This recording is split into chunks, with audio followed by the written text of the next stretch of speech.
Hi, this is Kendra from Pencil and Pigment, and today I wanted to talk about paper texture and paper ingredients as it pertains to watercolor paper. Now, yesterday I talked about paper weight and why we should always go by grams. So today I'm going to talk about what paper is made of and how that can drastically affect the type of paper you buy and what's best for your techniques and what you're doing. So, it's a lot of information I'm going to get in a short amount of time. Feel free to slow this down, pause, take notes. There are three basic surfaces for watercolor paper. There's hot press, which is the smoothest. It's great for tiny detail or reproducing your art. And basically that's created through rolling it through two hot rollers. Self-explanatory. The next one is cold press, but some places also call it NOT, N-O-T, which stands for not hot pressed. So cold press is run through two cold rollers, and it gives it a tooth and a texture. And this is probably the most popular with watercolorists, but what's popular is just preference. So I wouldn't put any stock to that. The third texture is rough. So this is created by pressing it between two sheets of felt during the process, and then it dries by just hanging there. It's not pressed again. And this enhances the granulating effects when you're using granulating watercolors, which a lot of handmade watercolors are granulating. It just means there's grains and particles in it. And this is easy. It's worse for teeny tiny detail, but best for big bold effects. So it's up to you. Again, it's preference.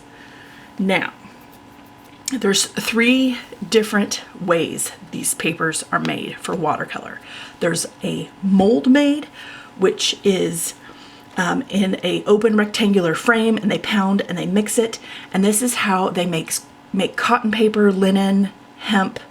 They mix it with gelatin, and the paper doesn't typically buckle with lots of water.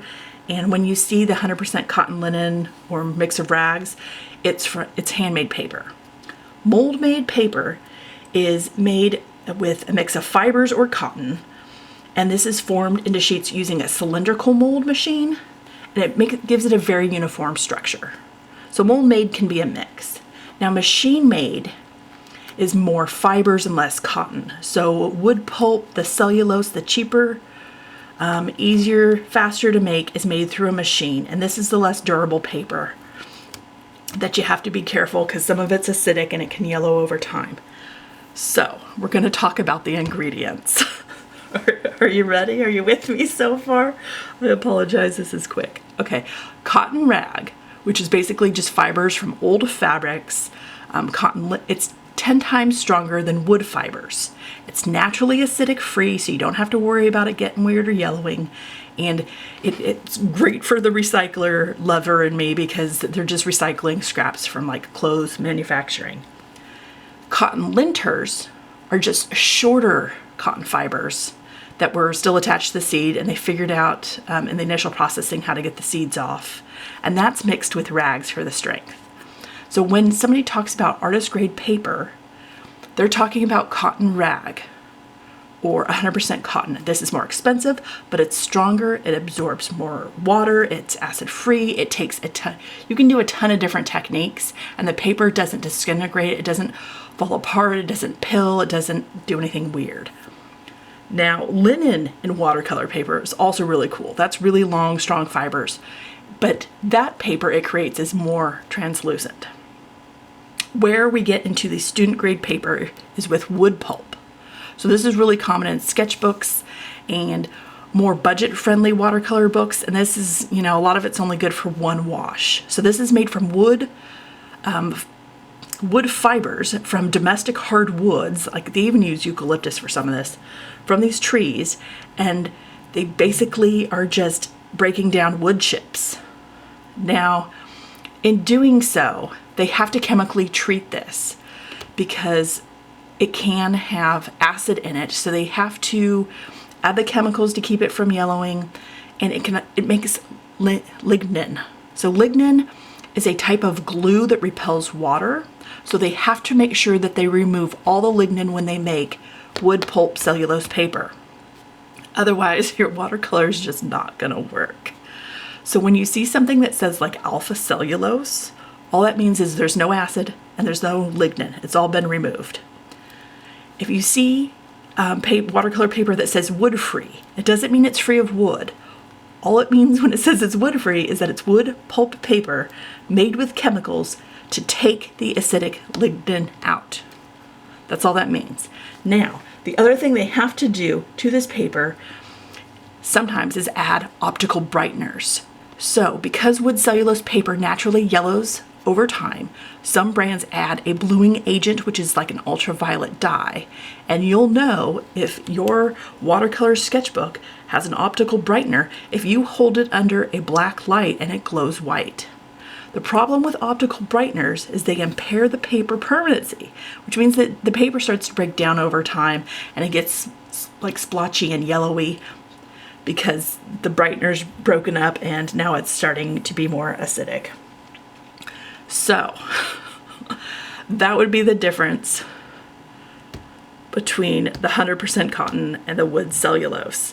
And people buy the cellulose, the wood pulp, because it's a student grade, it's super budget, you can get it everywhere. If you're doing tons and tons of things in a classroom, or you're just starting out, or if you're buying something for your children, the cellulose is fine.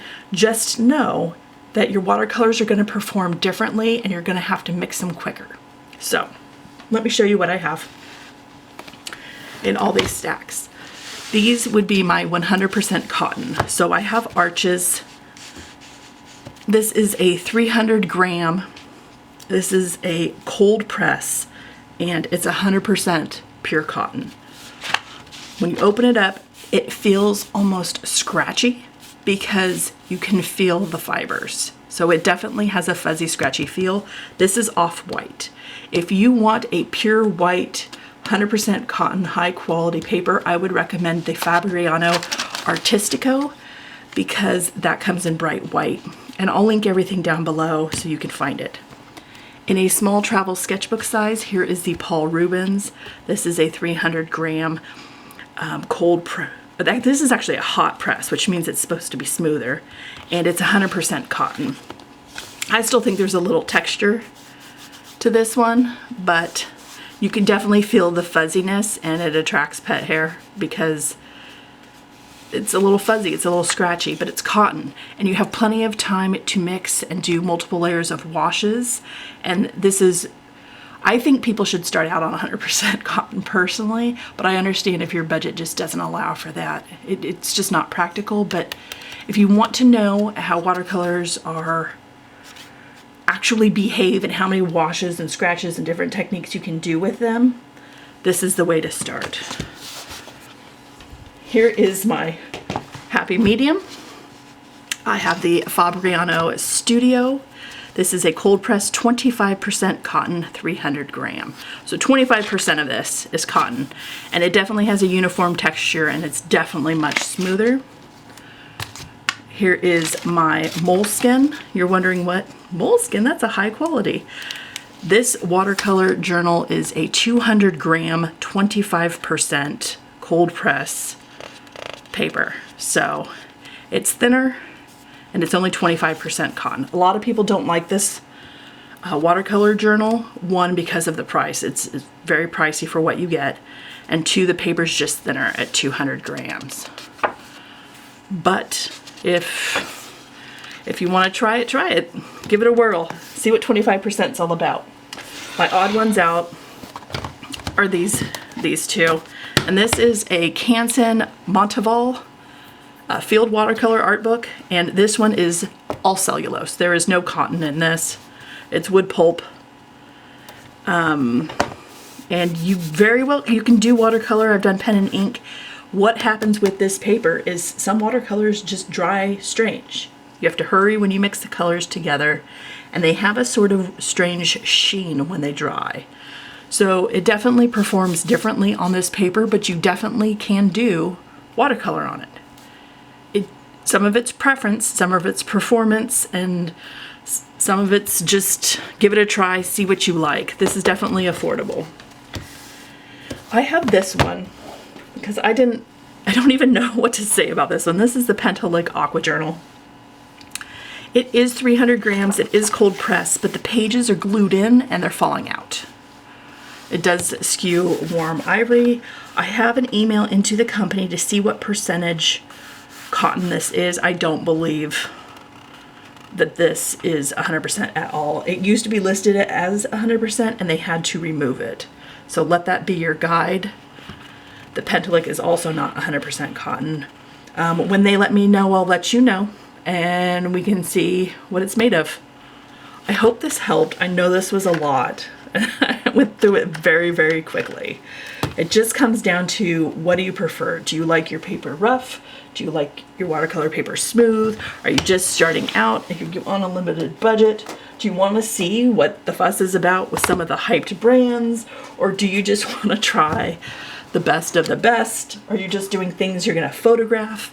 Are you doing commissions where you're actually giving the paper to someone? Because that also can help in your decision.